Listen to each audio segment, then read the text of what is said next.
And then my character basically, the whole point of the speech is that she's teaching all the other girls when they can take their breaks. Like, you can have your cigarette now. You know, this is what you do in your 5 minutes while the guy's outside, the baker. So anyway, I suddenly was interrupted by the baker man coming in, and she had to get back in place for the display. And her dream is one day... I'd like to see it rewritten.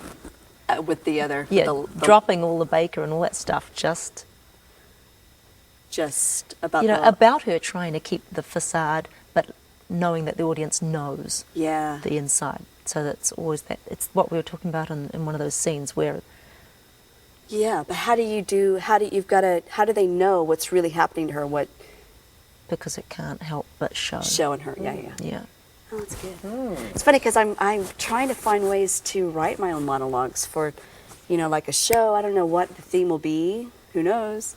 But to find these little moments of different characters that I can bring to life. So I'm playing with that. That's a good. I'll try that. We snuck you into the... How was it like being on the other side and sitting among all those fans and they didn't know you were there? What was it? Well, I loved the opportunity to get to see Reneé doing it when she didn't know I was there. Nobody knew I was there. And I loved seeing Reneé do things I'd never seen her do before in all the years we'd been working together. So it was neat to see an artist having grown and, you know. Yeah, thank you. Wow. And doing those other characters too, because the Western ones had an authenticity that other people wouldn't be able to do. So, and I liked the writing too, because it was very specific. But I didn't write those, you know. No, I know you didn't write those, but it was very specific. I didn't always know, you know, I didn't know where it was going to go quite often, and that's quite rare. You know, when somebody dares to be really specific, it has amazing commonality with the audience. So that was the great thing about that writing.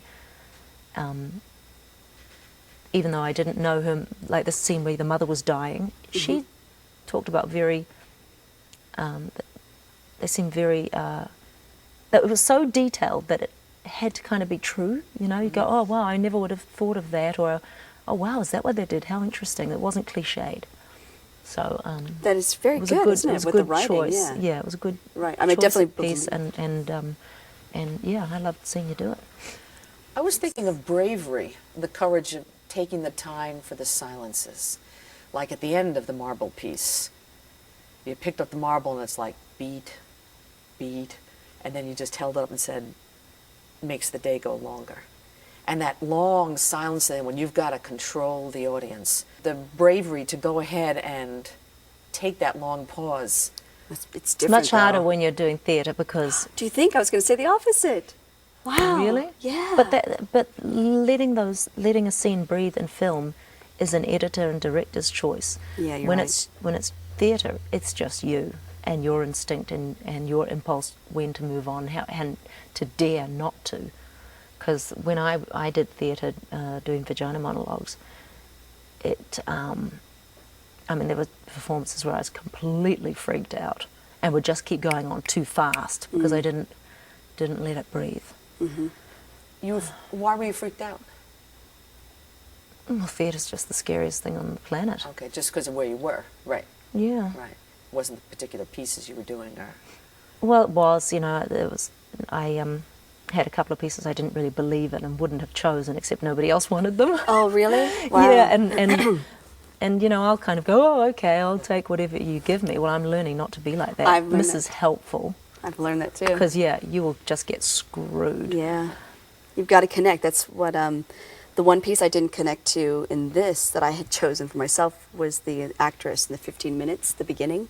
You did? I did. Really? I liked that so much. I connected with the audience when I bring up the lights. Right. That I connected to. But from the very beginning, brushing the hair, talking about these directors, up until that point, I didn't connect with her, and I wish I had not done that monologue. Isn't that funny? Really? But what I needed to do was, I needed it because I really loved breaking the fourth wall and, again, embracing everyone. And when you looked over our way when the lights came up, I had to quickly bring my camera up to my eyes so that you wouldn't spot who I was. That's funny. No, but I did enjoy doing that because the reason I like doing it for theater is because you can feel the room, you know, you can feel when people are there or if they're not, you know, you get a sense of movement. But with the camera, yeah, like you said, I can't feel unless it's with the other actor when there's like a, that moment of pausing because there's something too much, you got to wait to really breathe until you move on. And yeah, I don't know. And I think it's far more courage required and generosity required in performing on stage than Well, film. I wish I knew how to hold the Me too. pauses. Me too. But that's the Film. thing. You can't think about it. And you get better and better.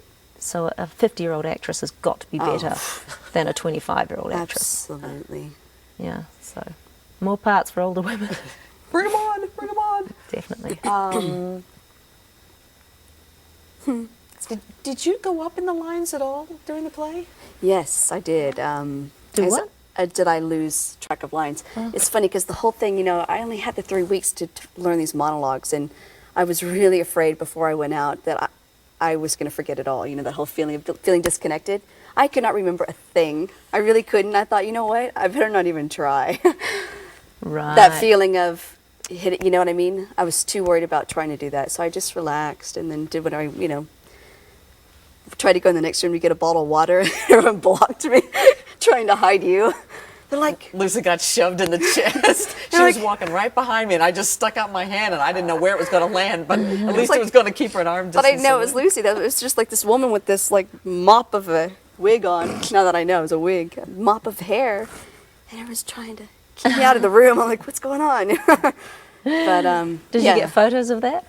We got film footage. There was a guy in there, so you got the whole thing of you getting shoved back in, and then you can see her little head, peeking around. Oh, that's funny. What's going on in there? Oh, that's And Hilarious. what I thought was really ironic is that we had you know that area backstage is black curtains in the front, Yeah. and then there's actually 3 sections. The section where Adam and all the technical equipment is. They kept trying to hide me, and you kept walking into the very next, just inches away through the Right.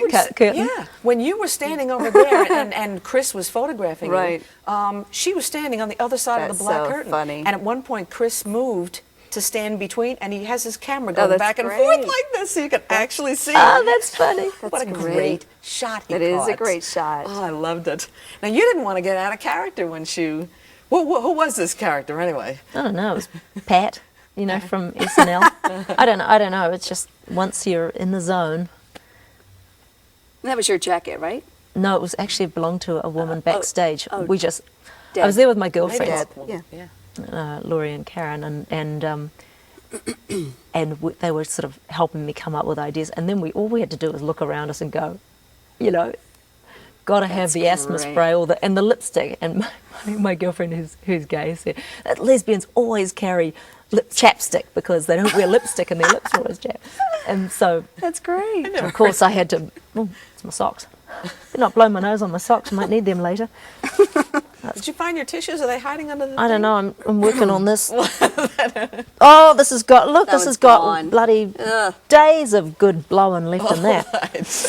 If we got napkins back there, someone can throw them over the screen before Lucy starts. I thought there No, were more I tissues. do have them. Yeah, they're here Oh, you somewhere. did find them? Oh, okay. Well, just You just keep finding I've the lost them, tag that's of all. the.